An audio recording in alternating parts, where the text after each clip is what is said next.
Te despiertas hoy, hay temas, noticias, publicaciones, declaraciones, crisis, tweets, pleitos, opiniones, coyunturas.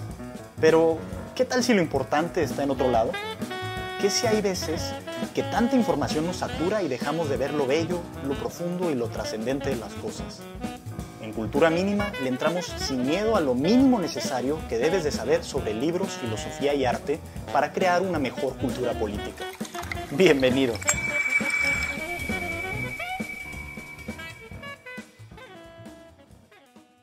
Sean bienvenidos al episodio número 22 de Cultura Mínima. El día de hoy vamos a poner a Dios en el banquillo. Y estamos grabando esto en las calles de la ciudad de Tijuana, una ciudad que se parece un poco a la ciudad de la reseña que vamos a ver hoy, que es la ciudad de Nínive. Tijuana como ciudad fronteriza, ciudad llena de problemas y de, pues, de alguna manera, metas que tienen las personas que vienen aquí a tratar de redimir su vida, al menos en el aspecto económico. En fin, el día de hoy, como les digo, vamos a poner a Dios en el banquillo, lo cual puede resultar chocante para quienes nos escuchan, al menos en dos sentidos. Número uno, hablar como si nada de Dios, que hoy en día estamos más acostumbrados a hablar de las energías y no sé qué si la conexión entre todo y no sé qué tantos conceptos se nos hacen más claros que hablar de Dios como una persona y en segunda instancia ponerlo en juicio, ¿sí? Ponerlo en el banquillo del acusado, cosa que nos va a explicar con mayor detenimiento Alejandro Terán, doctor en Ingeniería Industrial, quien está aquí el día de hoy con nosotros. ¿Qué tal, Alex? ¿Cómo te encuentras? Muchas gracias, Benjamín. Acá con un gusto, como siempre, acompañarlos. Y también pues está tu hermano, creador de Cultura Mínima, José Antonio. Rápido, también le ha entrado directamente al libro de Jonás de la Biblia y nos va a compartir un poco de las ideas de qué significa un profeta y otros elementos importantes acerca de la narrativa bíblica. ¿Cómo estás, José Antonio? Hola Benjamín, hola Alejandro, hola a todos los que nos están escuchando. Estoy aquí emocionado. Como dices, vamos a poner por un lado a Dios en el banquillo y por otro vamos a hablar de esta figura de los profetas, que es algo que ya no se escucha mucho, pero sigue muy presente porque en los políticos tenemos varios de esos que se sienten profetas y se confunden también con la figura mesiánica, etcétera. Va a estar bueno esto. Bueno, pues la relevancia de este podcast va en varios frentes. El número uno, el volver a adentrarnos en uno de los textos más antiguos de la civilización occidental y de gran significancia y que tiene un gran poder explicativo sobre los fenómenos humanos. Y por otro lado, pues bueno, discutir algunas ideas de qué es Dios, cómo nos podemos aproximar a Él. De hecho, la pregunta ya trae la respuesta. Si decimos qué es Dios o quién es Dios, ¿no? Son dos posturas completamente distintas. Y bueno, nuevamente, un poco de lectura del Antiguo Testamento. Entonces, Alejandro, ¿por qué no empezamos con tu reseña directamente? Si nos puedes platicar la historia de Jonás y además cuál es el argumento que haces en este escrito, por favor. Claro que sí. Bueno, el libro de Jonás es, como mencionaste, uno de los libros del Antiguo Testamento y es un libro cortito. O sea, son, no sé, como 3, 4 páginas. Lo lees en una sentada. Y la historia es básicamente esta. Muchos han escuchado la historia y están familiarizados con Jonás y la ballena y no sé qué. Pero básicamente la historia es esta. Jonás es un profeta y Dios le dice, Jonás, ve a la ciudad de Nínive y diles que en 40 días la voy a destruir porque se comportan pésimo. Y lo que Jonás decide hacer es huir, ¿no? Va, en vez de ir a Nínive, huye, se sube un barco para escapar, irse lo más lejos que pueda de la Tierra Santa, y va en el barco y se desata una tormenta y hay todos los marineros están asustados y Jonás va dormido. Y lo despiertan y dicen, oye, no, rézale a tu Dios porque no se va a hundir el barco y todos nos vamos a morir. Y Jonás dice, no, pues, ¿saben qué es? Es mi culpa porque yo estoy huyendo de Dios. Y les dice, ¿saben qué? Échenme por la borda y así van a salvar su vida. Entonces ya lo agarran y lo echan por la borda y se calma la tormenta y a Jonás se lo traga. La gente generalmente dice que una ballena, pero el texto dice un gran pescado, un gran pez. Entonces está 3 días al interior de este pescado hasta que lo vomita en la costa y ahora por fin Jonás decide ir a Nínive, ahora sí obedecer. Y llega a la ciudad de Nínive y empieza a predicar la destrucción, ¿no? Y les dicen, Dios va a destruir esta ciudad porque ustedes se han estado portando muy mal. Y lo que sucede es que los ninivitas se convierten, ¿no? Desde el rey hasta los esclavos, el rey declara una penitencia general, todos se cubren de ceniza, no comen, no beben por varios días, y entonces Dios decide no destruir la ciudad. Y esa es la historia en general. Y, y lo que yo quería con la reseña, precisamente la llamé Dios en el banquillo, porque es que este libro es fascinante, me embota de la risa, ¿no? Cuando lo lees es muy, muy chistoso. Lo cual suena extraño cuando uno habla de la Biblia, ¿no? Que haya cosas chistosas, pero hay cosas chistosísimas. Pero eh, lo interesante es que lo estás leyendo y mi argumento es que al principio todos le están echando porras a Jonás y decimos, ah, sí, Dios es un maldito, ¿no? Porque pues, quiere destruir a los ninivitas. Y dijo, va a destruir toda la ciudad. Eh, y como que eso especialmente a nosotros en tiempos modernos, como que esa idea nos choca, ¿no? De que un Dios que destruye una ciudad, sobre todo porque los pecados que cometían en ese entonces y por los cuales eran destruidos, probablemente no queramos pensar de ellos como pecados, porque nosotros también eh, gustamos de entregarnos a ellos. No, entonces como que Dios parece el villano a lo largo de esta historia.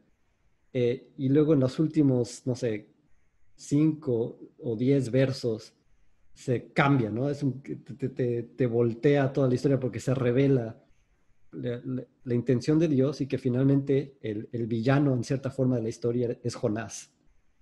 Y ese es como que el argumento con el que estoy jugando en esta reseña, ¿no? Hablo de él como casi como un cuento de detectives, que eso es muy común, ¿no? En ese tipo de historias que el autor te está llevando en una cierta dirección, tú crees que ya sabes quién es el culpable y de repente de último minuto, boom, te la voltean y resulta que es alguien que no esperabas. Y ahí hablas de algo que a mí me llamó mucho la atención porque es usual que quien lee un texto, sobre todo de carácter religioso, se quiera quedar solamente con algunos fragmentos que se adecuan a la visión que previamente tenía esa persona. Y aquí un poco lo que entiendo del argumento que tú das es, a ver, tenemos que entender toda la historia, tendríamos que ver el desenlace y aparte ver con cuidado el, digamos, la acción de los personajes, leer de principio a fin, etcétera, ¿no? Y creo que esta es una visión muy distinta de cómo leer un texto y cómo leer en particular la Biblia, ¿no? Este gran cimiento de la cultura occidental. No podemos agarrar los fragmentos que nos convienen solo para criticarla, ¿no? Por ejemplo, decir, pues aquí hay un fragmento muy evidente en donde se habla de que las mujeres deben de servir a sus maridos y son básicamente esclavas de ellos y entonces la mujer está en todos lados puesta en un segundo lugar o mira, aquí en la Biblia salen fragmentos de la esclavitud humana y se justifica, ¿no? Y entonces escuchamos todos estos discursos constantemente y creo que es lo que estás diciéndonos a través de la historia de Jonás, ¿no? Si nosotros nos quedamos solamente con lo que nos conviene para hacer una crítica, ¿no? Directa, quizá de algún texto sagrado o adecuar algunos conocimientos a nuestra cosmovisión, pues entonces estamos regándola, ¿no? Eh, y usas una palabrita por ahí que es hermenéutica. A ver, explícanos un poquito de esto. Sí, bueno, hermenéutica es una palabra digo, yo no sé mucho de crítica literaria, pero creo que se usa también en esa disciplina, pero en el estudio de la Biblia, hermenéutica es como la llave interpretativa, le dicen, ¿no? Es como, eh, ¿qué es cuál es el marco intelectual mediante el cual lees el texto? ¿No? Entonces, como tú dijiste, mucha gente su hermenéutica es una hermenéutica ya digamos, de sospecha. O sea, ya llegan sospechando que este texto es, digamos, supersticioso, primitivo, ignorante. Entonces ya llegan con esos prejuicios, ¿no? Entonces el chiste es precisamente tener la hermenéutica correcta para poder leer este texto. Y nuevamente no, en este caso es particular para la Biblia, pero aplica para en general la literatura, la filosofía. O sea, uno puede llegar y leer a cualquier filósofo, pero leerlo desde el punto de vista de otro pensador y a veces no vas a entender lo que está tratando de decir. A veces lo vas a rechazar simplemente por rechazar, ¿no? Entonces no tienes esta visión realmente crítica, tratar de entender lo que dice ahí. Y una de las cosas que menciono en la reseña es que, mira, puedes leer el texto y no quiere decir que tienes que creer en Dios o que tienes que creer en Jesús, la Biblia, etcétera. Pero puedes leer el texto y tratar de entender lo que se estaba diciendo, lo que se está tratando de revelar.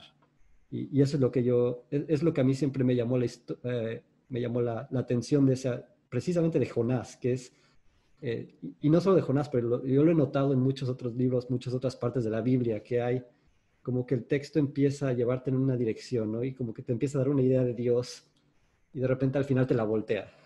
Entonces como que parece casi como eh, pues es un diálogo, es el hombre reflexionando sobre Dios y con todos sus prejuicios, todas sus ideas, y luego Dios entra y ¡pum! Les cambia la jugada, ¿no? Entonces para mí eso es parte de la forma adecuada de leer la Biblia. Claro, y bueno, hay varios aspectos, ¿no? Y de hecho, justamente por eso quise grabar este podcast en medio de la ciudad, ¿no? Quizás algunos de los que nos estén escuchando van a ver que hay voces, etcétera. Y hay algo del ruido que provoca la ciudad que no quiere escucharse a sí misma, que está sumida de alguna manera en su propia oscuridad. Este ruido que de alguna manera irrumpe Jonás con su pues bueno, con su mensaje de que Dios va a destruir esta ciudad. Los ninivitas finalmente atienden ese mensaje. Y yo le quisiera preguntar entonces a José Antonio, a José, a ver, ¿qué? Digo, de todas maneras, a lo mejor no me vas a contestar directamente, pero voy a aprovechar de todas maneras para preguntarte, a ver, ¿qué rol ves hoy para los profetas? ¿Se acabó la época ya de los profetas? ¿Ya no hay cabida del mensaje, digamos, de salvación de una ciudad que está siendo corrompida por el comportamiento de sus ciudadanos? ¿O de hecho sí hay espacio para estas nuevas voces?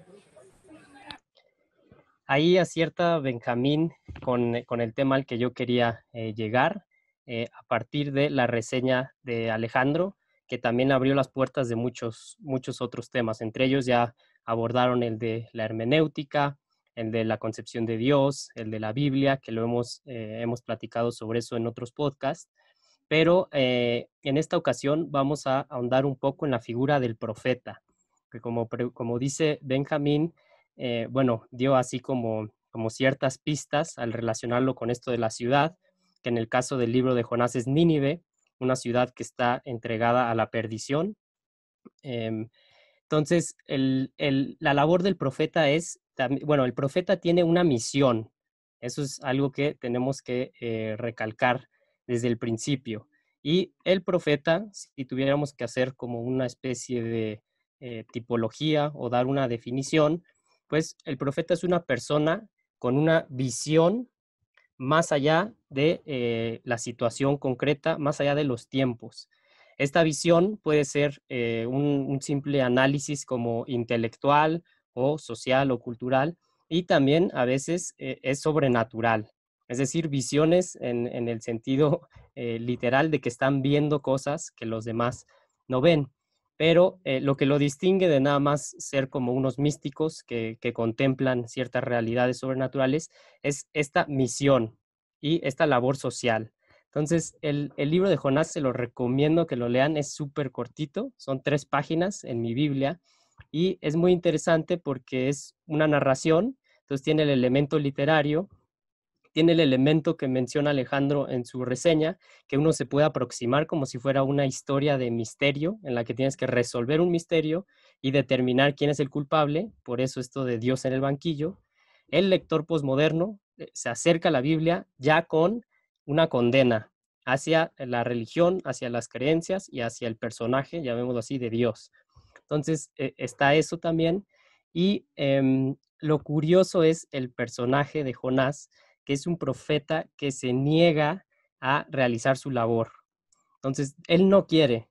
Y al final de la narración descubrimos por qué, que es también lo que resalta Alejandro en la reseña, pero eso también nos puede servir para diferenciar a los profetas del Antiguo Testamento y el Nuevo Testamento, que ahorita haré una historia así súper breve, de otras concepciones actuales que tenemos de profeta, porque la palabra la conocemos, todo el mundo la conoce, y ahí vemos dos cosas, creo yo, en la idea actual de profeta. Por un lado, una banalización, porque si hablamos de profeta nada más pensamos como en alguien que adivina el futuro y nos viene a la mente Nostradamus, por ejemplo, que cuando yo era niño me acuerdo que decían que las Torres Gemelas habían sido, el 11 de septiembre había sido profetizado por Nostradamus, que escribió que unos pájaros de metal y no sé qué, la banalización por un lado de una mera adivinación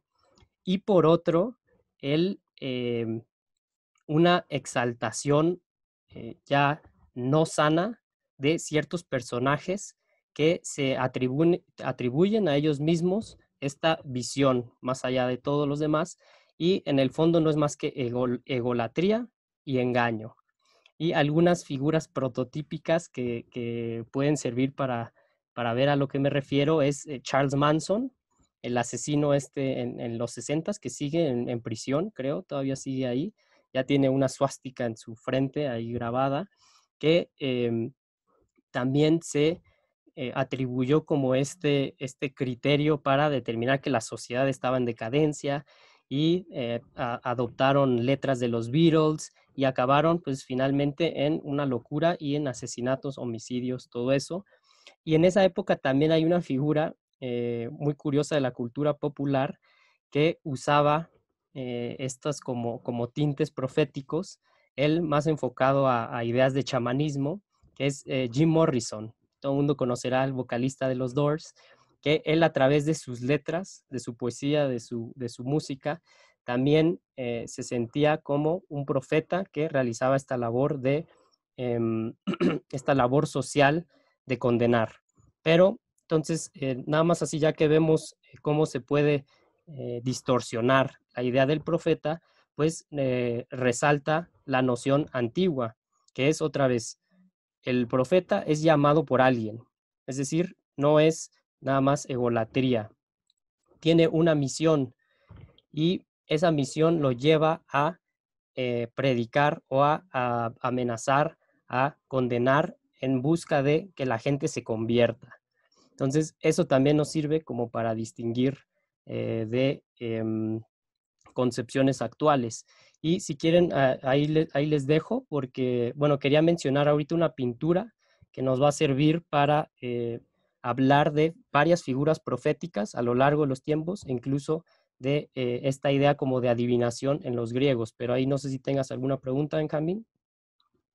Pues bueno, la radical diferencia que hay entre el profeta Jonás y los profetas bíblicos de los ejemplos que mencionas, ¿no? Que son una locura total, de hecho, pues sí, gente desenfrenada totalmente y que lamentablemente en nuestra época se vinculan justamente con todas estas nociones de lo religioso como si fueran temas de extremismo meramente. Pero a mí me gustaría saber un poco más, esto se lo pregunto a Alejandro, sobre la relación que puede existir entre, digamos, estos enviados y las sociedades que los reciben. Es decir, entiendo yo que ya al día de hoy no es común que concibamos que una persona salga y nos empieza a decir que tenemos que cambiar.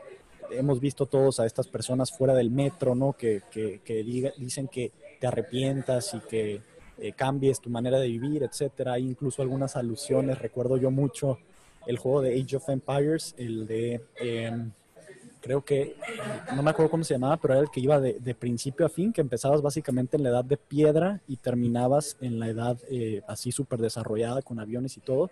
Y cuando estabas en esa edad, en la edad súper desarrollada, había algunos figuritas que salían como sin casas, como homeless, que traían unos cartelones que decían el final está cerca, ¿no? The end is near. Entonces es una cosa que vemos en la cultura popular, etcétera. Pero digamos, no quizá profetas contemporáneos, Alejandro, sino los profetas del Antiguo Testamento y su relación quizá con la civilización actual y la época actual. ¿Crees que esas críticas siguen teniendo vigencia? Si sí, ¿de qué manera?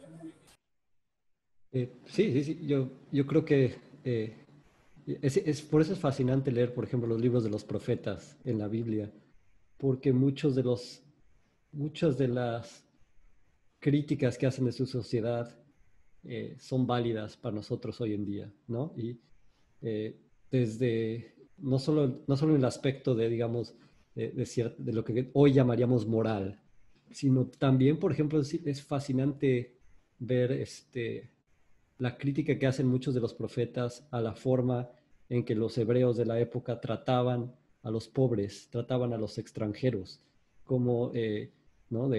Los condenan, dicen, no, tú vas al templo y traes todas estas ofrendas al templo, pero no le pagas lo justo a a tus trabajadores, ¿no? Entonces Dios rechaza tu ofrenda.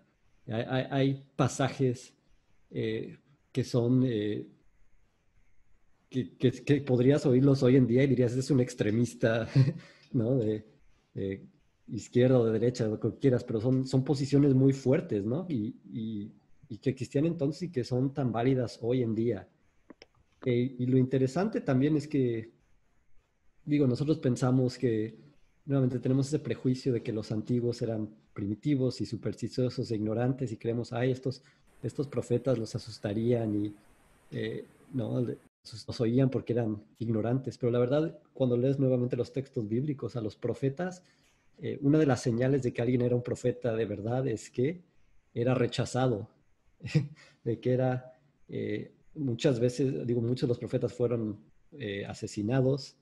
eh, Uno que todo su libro, de hecho tiene un libro que se llama Las Lamentaciones, ¿no? En la Biblia, es del profeta Jeremías, que todo su libro es una queja tras otra, porque de lo mal que lo tratan, de que en un momento dado Jerusalén está sitiada y como él está predicando que Dios ha anunciado que Jerusalén va a ser derrotada, lo echan en un pozo, ¿no? Siempre está aprisionado, los están persiguiendo, siempre van.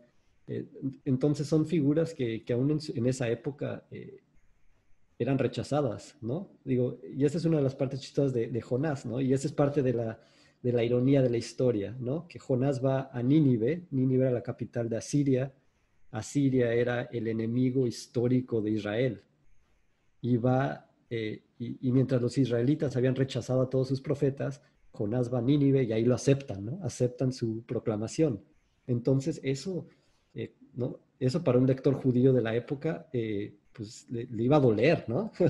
Y esa es la intención del texto, es picar, ¿no? Es provocar al lector judío de la época a ver, a tener este nuevo entendimiento, en este caso de la misericordia de Dios, que se extiende incluso a los enemigos de Israel. Y eso es algo que quizás nosotros como lectores modernos no lo notamos, ¿no? Ese tipo de pasajes que son, pues van, te digo, van, está buscando picar, ¿no? Incitar algo en el lector. Entonces los profetas Alex, de la antigüedad son así. Pero, otro elemento interesante y que yo veo que es eh, Dios elige al profeta Jonás, un Dios que es omnisciente, es decir, que sabe todo, sabiendo que esta persona no va a querer hacer su misión al principio. Es otro elemento extraño, no sé qué piensas de ese. sí, es fascinante, ¿no? Y como mencionó José, lo interesante de los profetas, ya vemos los profetas de- verdaderos, digo, puede ser del Antiguo Testamento, Nuevo Testamento, no niego que pueda haber profetas en otras religiones, ¿no? Pero creo que eh, uno de los aspectos es no solo esa misión, o es la misión, pero el de estar enviado en una misión quiere decir que fuiste llamado en primer lugar, ¿no? Y creo que en muchos de los profetas se ve que es un llamado, que ellos no lo estaban buscando, ¿no? No querían ser el centro de la atención, no eran ególatras, como mencionó José, ¿no? Hay el profeta, creo que es Miqueas, no me acuerdo, hay otro profeta que era un pastor, ¿no? Era pastor, estaba en el campo con sus ovejas y de repente lo mandan a predicar y todos los demás profetas de la corte, ¿no? Se burlan de él, le dicen, ¿tú qué? Tú vete a cuidar tus ovejas, ¿tú qué haces aquí, no? Y ese es un aspecto también muy interesante de esta idea del profeta auténtico, es que es enviado, eh, porque nuevamente, como mencioné, son perseguidos, son atacados.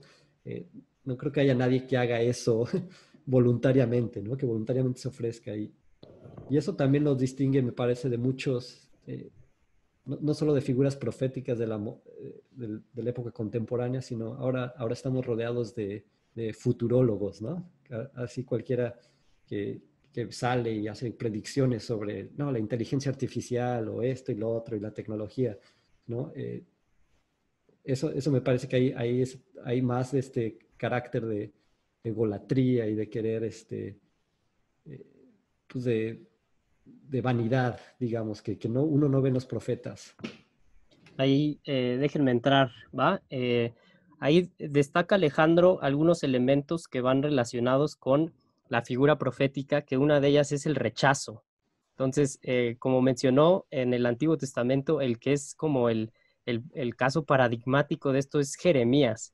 Ustedes lean Jeremías y van a ver que le pasó de todo. Como dice, lo tiraron en un pozo, todo el mundo lo trataba mal. Entonces vemos lamentaciones reales de los profetas que dicen, esta misión no la quiero, o sea, y no me siento capaz, como dijo Benjamín, destacando esta noción de que Dios omnisciente y todopoderoso elige a personas que son de lo peor para profetizar. Entonces, por ahí eso, y ahora sí, para los que nos están escuchando, una pintura que puede servir para darnos así como un panorama muy padre de esta idea también del profetismo, tan en el Antiguo Testamento como en el Nuevo, e incluso en la cultura griega, es un retablo que pintaron los hermanos Van Eyck, estos holandeses, en el siglo XV, se llama el Políptico de Gante. Es decir, no es un tríptico, es un políptico, tiene varios paneles, se abre, se cierra, está impresionante esta pintura y en la parte de arriba vemos 4 figuras proféticas. 2 hombres, que son uno que mencionó Alejandro, que es Miqueas, y el otro, no me acuerdo quién es, creo que es Ezequiel, y también salen 2 mujeres, que son 2 sibilas, como se le conoce ya en la cultura griega, que según esto profetizaron la venida de Jesucristo, del Mesías. Entonces, ellos están arriba, estas 4 figuras, en el centro está un Cristo majestático o pantocrátor, como se le conoce, y de un lado está la Virgen y del otro Juan el Bautista. Estas 3 figuras así juntas se les conoce como deesis, y lo interesante es que en Juan Bautista, que aparece en el Nuevo Testamento, como que se le considera el último de los profetas. Él es el que anuncia a Jesucristo. Entonces, eso está ahí abajo, el panel principal, de hecho, el que le da nombre a veces a este políptico se llama la adoración del Cordero Místico, que está muy padre porque resume también toda la concepción judio-cristiana, el fin de los tiempos, etc. Y por ahí también aparece un poeta latino que algunos cristianos interpretaron como que estaba prediciendo la venida, sí se dice prediciendo, sí, ¿verdad?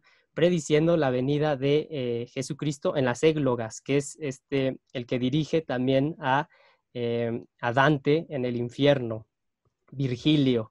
Entonces, en todas las culturas existe esta idea de adivinación, pero la figura del profeta en el Antiguo Testamento tiene, repito, esta implicación de lo social, de ir a transformar la sociedad a partir de lo que él ve. Entonces, él ve más allá de los tiempos y por eso entra en contradicción con los tiempos y por eso es perseguido. Pero les recomiendo que le echen un ojo a los libros proféticos, que como mencioné en el podcast del rey Salomón, el Antiguo Testamento se divide en 5 a grandes rasgos: el Pentateuco, los libros históricos, los sapienciales, los poéticos y los proféticos. En estos está el de Jonás, y vean, por ejemplo, uno de los más importantes, que es Ezequiel. Les voy a leer un pasaje para que se empapen como de estas imágenes y esta idea de lo que representa ser un profeta, que otra vez es Dios el que lo elige. Entonces le dice, y tú, hijo de hombre, no les tengas miedo ni a ellos ni a lo que digan. No temas, aunque te rodeen amenazantes y te veas sentado sobre escorpiones. No tengas miedo de lo que digan ni te asustes de ellos, porque son una casa rebelde. Les comunicarás mis palabras, escuchen o no escuchen, porque son una casa rebelde. Y vean esta implicación ahorita de cómo el profeta es alguien que por su vocación está llamado a proclamar con su palabra las cosas. Le dice Dios, abre la boca y come lo que te voy a dar. Yo miré, vi una mano tendida hacia mí que sostenía un libro enrollado. Lo desenrolló ante mí. Estaba escrito por el anverso y por el reverso. Había escrito lamentaciones, gemidos y ayes. Y me dijo, hijo de hombre, come lo que se te ofrece. Come este rollo y ve luego a hablar a la casa de Israel. Yo abrí mi boca y él me hizo comer el rollo. Y me dijo, hijo de hombre, aliméntate y sáciate de este rollo que yo te doy. Lo comí y fue en mi boca dulce como la miel. Entonces, se fijan cómo literalmente el profeta se come este rollo que representa la palabra de Dios de alguna manera, y me gusta que sí dice que le supo dulce como la miel. Una especie como de oxímoron o paradoja que vemos, por ejemplo, en Jeremías, el profeta súper perseguido, que tiene unos versos famosísimos que dicen, me sedujiste, le está hablando a Dios, y me dejé seducir. Entonces, el profeta tiene esta relación. Bueno, ahorita me acordé de uno famosísimo que es Elías, que se va, o sea, se lo lleva literalmente un carro de fuego al morir. Y se dice en el Apocalipsis, aparece el libro de Juan, que cuando Elías regrese en ese carro de fuego, también va a ser el fin del mundo. Entonces, en este regreso a lo del políptico, vemos tanto sibilas como profetas del Antiguo Testamento, como Juan Bautista, que es el que inaugura como los tiempos modernos al anunciar a Jesucristo, y en la tradición cristiana hay muchos otros muchas otras personas con esta vocación profética. Y yo quisiera resaltar nada más algo ahorita que pues está de moda todo esto de género y todo eso. En el Políptico de Gante vemos dos profetisas o sibilas, y en el Nuevo Testamento hay una profetisa también que reconoce a Jesucristo como el Mesías cuando lo llevan a la presentación en el templo, que es una profetisa llamada Ana, junto con Simeón. Y ya en la Iglesia Católica vemos a lo largo de los tiempos muchas mujeres con el don profético de visión. Entre ellos está Hildegard von Bingen, que es, bueno, castellanizado sería Hildegarda de Bingen en el siglo XI. Está Santa Catalina de Siena en el siglo XIV. Y hay otra curiosa que nada más voy a mencionar, que de hecho no es tanto, no tiene esta labor social de los profetas, pero en el siglo XVIII, finales y principios del XIX, está la beata Ana Catalina Emmerich, que ingresó a un convento agustino y padecía muchas enfermedades, tuvo que estar en cama, y ahí le llegaban visiones. Y basado en estas visiones, Mel Gibson escribió la película de La Pasión de Cristo. Entonces, y hay otras cosas sensacionales de esta beata, por ejemplo, a partir de sus escritos que lo redactó un poeta alemán muy famoso, de hecho, que se llama Clemens Brentano. A partir de eso, descubrieron supuestamente en el siglo XX la casa donde murió la Virgen María. Entonces, es muy curiosa esta beata, pero repito, no tiene la implicación social de otras profetisas como Santa Catalina de Siena, que sí se iba y se comunicaba con los papas y buscaba un cambio en la sociedad de la época. Entonces, ahí hice como una historia rapidísima de la figura de los profetas. Les regreso la bola y ya lo que gusten. ¿Cómo ves, Alex, esto que acaba de decir tu hermano? No, estoy de acuerdo y ahorita que mencioné el políptico, también me recordó otra conocidísima obra de arte donde se ven las sibilas y los profetas, es en la Capilla Sixtina, donde Miguel Ángel, de hecho, si mal no recuerdo, es en las columnas de la capilla están escudos de los profetas, pero también están, creo que eran las 4 sibilas de la antigüedad, algo así, no me acuerdo. Eh, Precisamente por esa conexión, ¿no? Que se ve, eh, eh, y si mal no recuerdo, algunos de los padres de la iglesia, y no sabría decir cuál, pero si mal no recuerdo, algunos hablan, por ejemplo, de Sócrates, ¿no? El filósofo casi debajo de los profetas, pero como un tipo de figura profética, ¿no? Porque como mencionó José, creo que lo importante o lo que distingue a un profeta no es tanto el ver el futuro, ¿no? No tiene su bola de cristal para predecir el futuro, sino es una visión, ¿no? Que en la antigüedad a los profetas generalmente eran ciegos, ¿no? Es decir, no veían con los ojos del cuerpo, pero veían con los ojos del alma, y es una visión que penetra la superficie o las meras apariencias, no ve más allá de eso, ve digamos, a lo más eterno, y por eso trasciende el tiempo,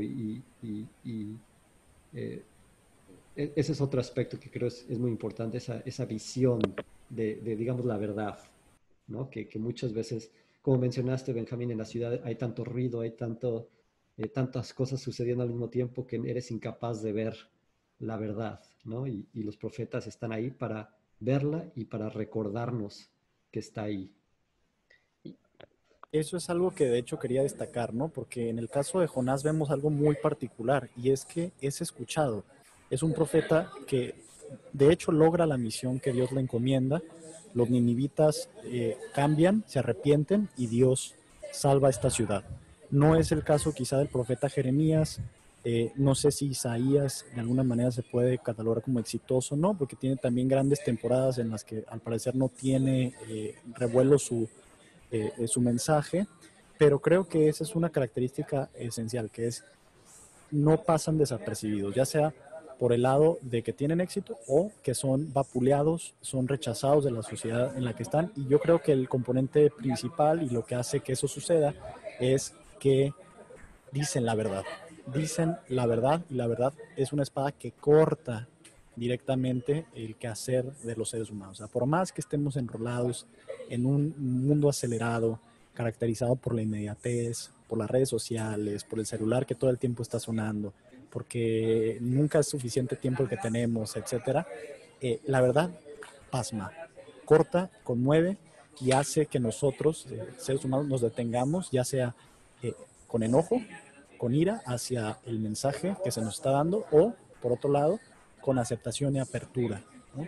De hecho, el tema de la verdad con B mayúscula es uno que también va a resultar polémico seguramente para quien nos escucha, porque estamos muy acostumbrados a la noción de que existen múltiples verdades con un B chica, que es cuestión de que cada quien las interprete, mientras no me afecte a mí, yo entonces estoy bien acá, y no te metas con esto que es mío, no te metas con esto que a mí me gusta hacer, si yo no te estoy molestando, entonces no hay razón. Y entonces perdemos, obviamente, el diálogo social. Cuando la verdad no está presente, pues tampoco hay diálogo real, porque estamos prácticamente cada quien teniendo un soliloquio de nuestras vidas. Entonces, quería resaltar esa parte justamente de Jonás y ver cómo ven ustedes, quien quiera tomarlo, esta noción de verdad en la época actual y cómo podemos acercarnos a ella. Esa es una buena forma de entrarle a un autor que hemos mencionado en muchos podcasts y que de hecho yo quería en esta ocasión como que basarlo mucho más en su obra, pero Alejandro, como es uno de sus autores favoritos, no me dejó y dijo, hay que reservarlo para otra ocasión. Y estoy hablando de Chesterton, de G.K. Chesterton, el escritor inglés de finales del siglo XIX, principios del XX. Él también se le conoce, creo, como el profeta del sentido común. Y creo que no hay mejor elogio o mejor, imagínense que a ustedes los consideraran profetas del sentido común. Entonces, esto que menciona Benjamín de la verdad con B grande, se ve mucho en la obra de Chesterton, que está escribiendo e incluso llegó a escribir todos los días un texto en una época que se sentía, como hemos visto también en otros podcasts, el punto más alto de la humanidad, que era a principios del siglo XX, y les recomiendo mucho que lean un libro suyo que tiene de ensayos que se llama Herejes, Heretics, Y al final de ese hay un pasaje muy famoso que mucha gente cita en la actualidad, lo he visto en Twitter, que justo dice que en nuestra época, es decir, a principios del siglo XX, ahorita ya estamos todavía, ya pasó un siglo, en estas épocas se va a discutir o incluso se llegará a los golpes por cuestiones tan sencillas como el color del pasto, como las verdades que la humanidad sabe, ¿no? que puede contemplar y que conoce a través de su razón, pero que por tanta ideología, por tanto fanatismo, por tanto intolerancia, que en Chesterton usa la palabra en inglés, que no hay una traducción como tal para español, que es bigotry, que sabemos que en la actualidad mucha gente acusa de esta intolerancia, de ser bigots a los demás, cuando no se dan cuenta que con esa postura ellos lo están siendo, al rechazar algunos temas de los que no se puede hablar porque se les considera ignorancia, etcétera, como dijo Alejandro, la religión por lo general, ¿no? Entonces, Chesterton encarna la figura de un profeta en la actualidad que denuncia todo. Entonces, en ese libro de herejes vemos que habla de varios autores súper famosos de la época, como Rudyard Kipling, George Bernard Shaw, H.G. Wells, este escritor que todo el mundo conoce por La máquina del tiempo, El hombre invisible. Y lo que hace Chesterton es precisamente contrastar la verdad con B mayúscula con las verdades de la época. Entonces, en Chesterton vemos la figura profética, pero quizá lo reservaremos para otra ocasión, entrarle de lleno a él. Entonces, pues yo creo que yo con eso me conformo, ¿no? Con haberles dado como una historia breve de la idea de los profetas en el Antiguo Testamento, en el Nuevo Testamento, en culturas griegas, profetas modernos, y entre ellos recalcar otra vez e invitarlos a que lean la obra de Chesterton en estos tiempos que están tan locos y que creo que necesitarían de un profeta que se animara a alzar la voz contra pues, la estupidez y la intolerancia. Sí, ¿no? Digo, yo no voy a decir mucho de Chesterton porque me puedo estar aquí toda la noche, ¿no? Eh, po- y es interesante también que precisamente porque él se vuelve visionario, digamos, de la verdad, muchos de sus textos que escribió en no sé, 1910 son, los puedes leer hoy y te están hablando de la realidad que estamos viviendo, ¿no? Que en su época quizá esos problemas estaban apenas empezando a germinar, ¿no? Todavía no permeaban toda la cultura, pero hoy en día ya se han extendido a todos lados. Entonces, eso es algo fascinante de Chesterton. Pero a mí me gustaría también regresar a esa idea de que estamos hablando de la verdad.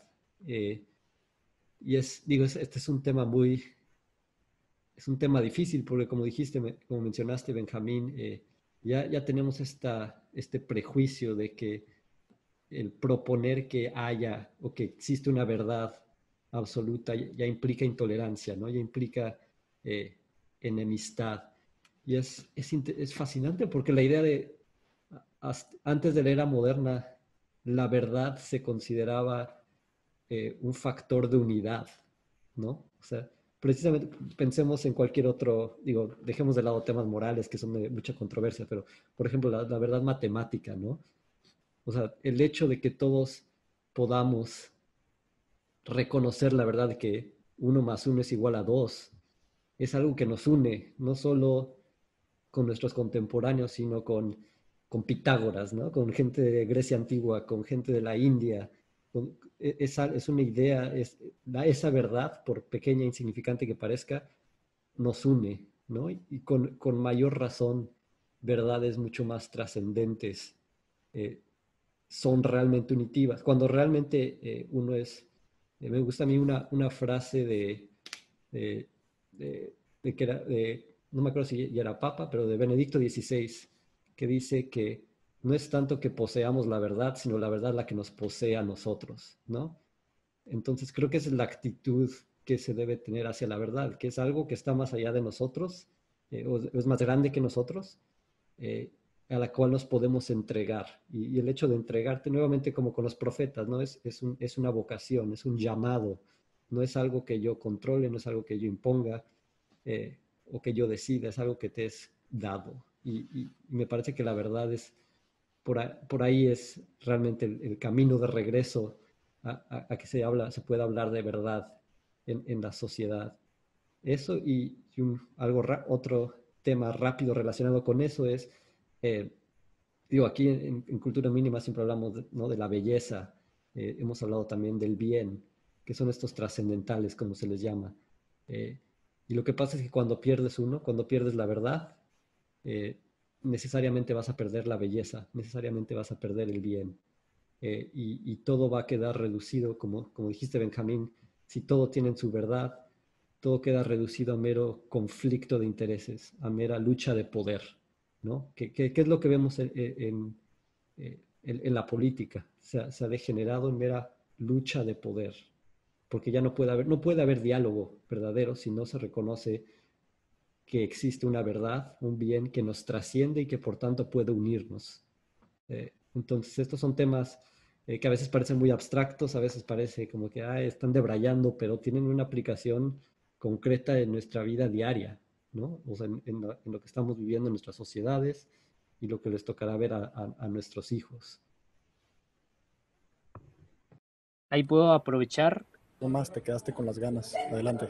Sí, ya tal vez para cerrar mi intervención, ahorita que Alejandro habló como de lucha de poder, pues es un concepto que nos remite necesariamente a alguien que también se quiso alzar como profeta en el siglo XX, en las mismas épocas que Chesterton. Y Chesterton tiene un texto muy chistoso. ¿Cómo se llama ahorita Alejandro? A ver si nos dice, pero es como el del superhombre, que una visita al superhombre o How I Met the Superman, cómo conocí al superhombre, creo que. cómo conocía al superhombre de Chesterton, burlándose de las ideas de Nietzsche, que tiene esta figura profética también en Zaratustra. Entonces, en Así hablaba Zaratustra vemos como el contrario a la idea profética de Chesterton en esta noción de el superhombre. Entonces vemos a un Zaratustra que sale de una cueva después de 10 años y según esto lo hace como por amor, pero bueno, los invito obviamente a que lo lean, pero en Nietzsche podemos ver el contraste de Chesterton. Hay dos figuras proféticas en los albores de la modernidad, principios del siglo XX, que pues tienen posturas muy diferentes. Perfecto. Bueno, pues entonces los invitamos, como siempre, a leer los textos que se han mencionado en este podcast y además a ir a la reseña directamente que escribe Alejandro. Vale la pena esa reflexión concreta que aquí hemos desglosado un poco más. Yo debo de confesar que estoy impactado totalmente de que pues no me ha rodeado la gente, o sea, nadie me ha reconocido. Yo creo que me vine a un muy buen lugar porque ya sería para que ahorita pues firme autógrafos y todo mientras el podcast se filma. Entonces, gratamente sorprendido aquí en medio de la ciudad de Tijuana, Nínive. Entonces, pues les doy las gracias a los dos por haber participado en este podcast y bueno, pues los invitamos también a ir directamente a la lectura del Antiguo Testamento y otros más textos. Síganos en minimonecesario.mx y hasta la próxima.